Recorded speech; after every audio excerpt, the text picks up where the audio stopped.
praise will be in my mouth. My soul makes its boast in the Lord. The humble and will hear of it, the afflicted will be glad. A reading from the Holy Gospel according to John. To magnify the Lord, let us exalt His name together. When the time of the Jewish Passover was near, Jesus went up to Jerusalem, and in the temple he found people selling cattle and sheep and ducks, and the money changers sitting there.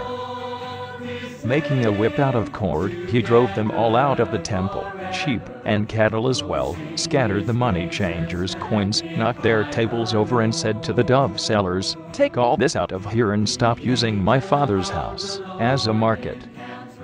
Then his disciples remembered the words of Scripture, "I am eaten up with zeal for your house." The Jews intervened and said, "What sign can you show us that you should act like this?" Jesus answered, "Destroy this temple, and in 3 days I will raise it up." The Jews replied, "It has taken 46 years to build this temple. Are you going to raise it up again in 3 days?" But he was speaking of the temple, that was his body, and when Jesus rose from the dead, his disciples remembered that he had said this, and they believed the Scripture, and what he had said.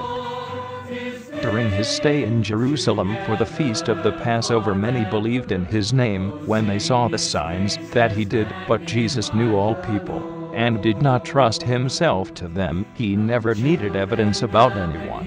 He could tell what someone had with him. Just keep your lips from wickedness and lies.